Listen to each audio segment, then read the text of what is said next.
So I have this here.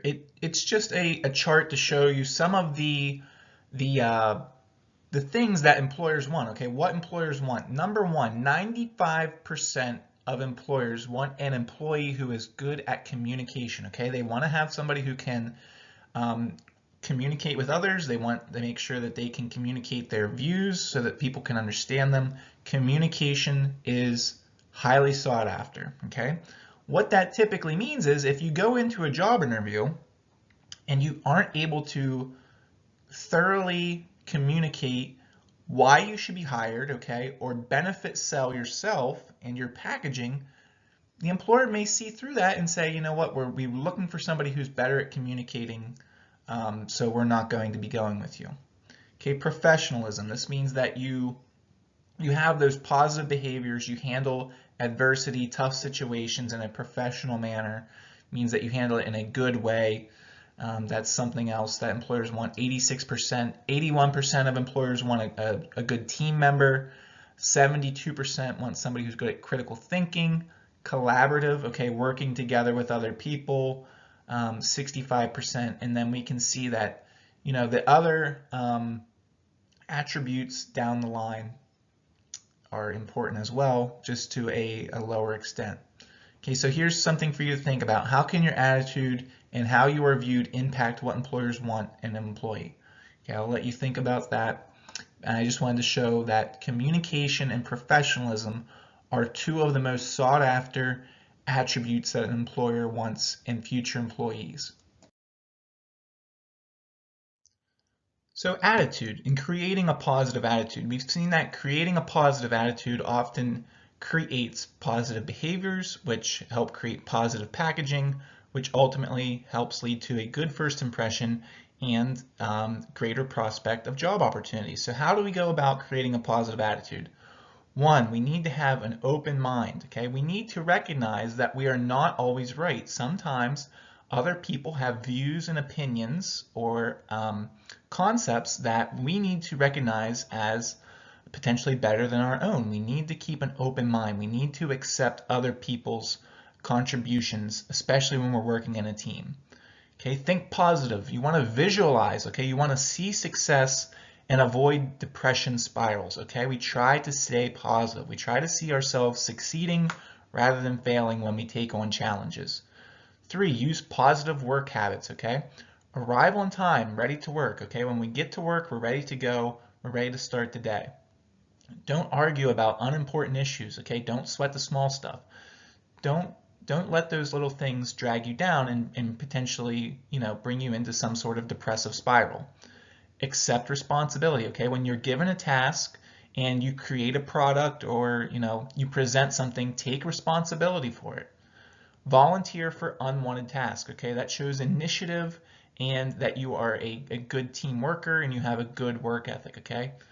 4, maintain positive body language. Stand up straight, good posture, eye contact and smile, okay? A simple smile goes a long way in creating a positive attitude and a positive first impression.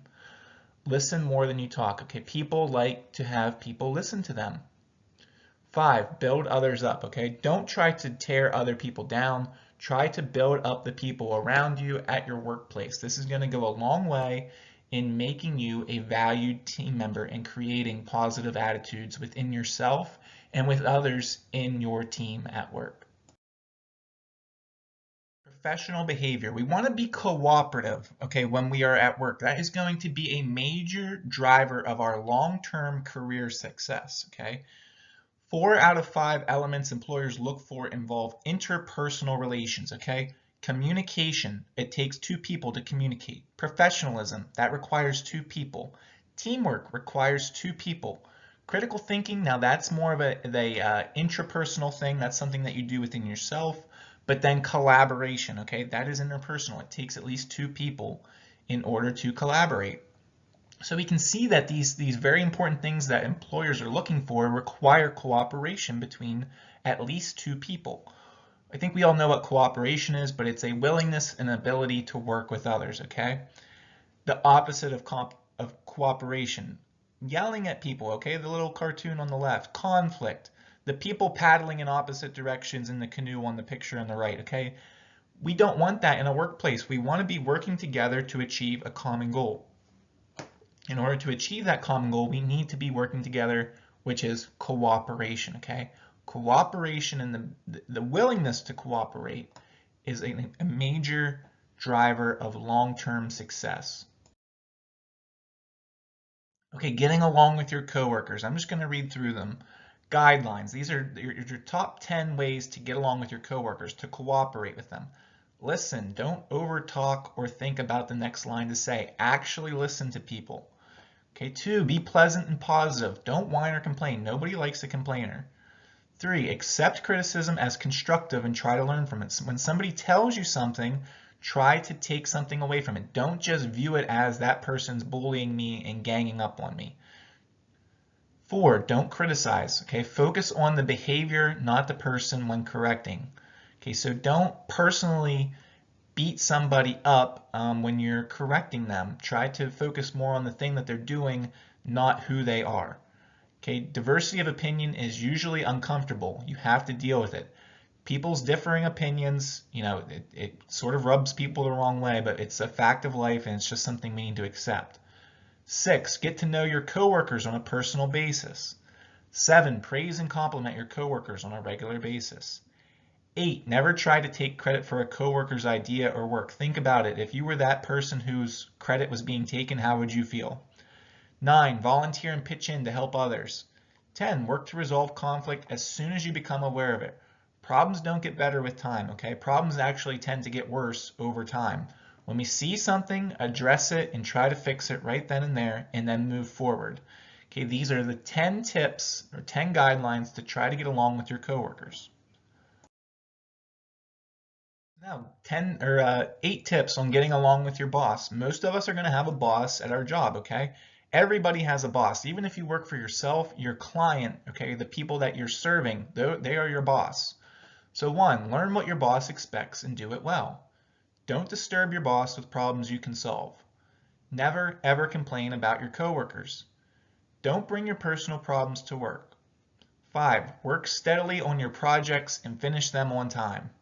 6, if you want a promotion, make your boss look good. 7, respect your boss's authority and never go above their head. 8, don't overreact to criticism. Okay, so in this lesson, it's sort of a hodgepodge of different tips and ideas to get you thinking about how you are going to transition from high school to a job. It's a little bit different, okay? We need to make sure that we're becoming more adult in our handling of ourselves, okay, the attitudes and the behaviors that we have, and then how we are cooperating with the people around us in the workplace, okay? It's something that every new employee, okay, so everybody that's transitioning from high school into the workforce or college into the workforce, they go through growing pains. You will go through growing pains as well.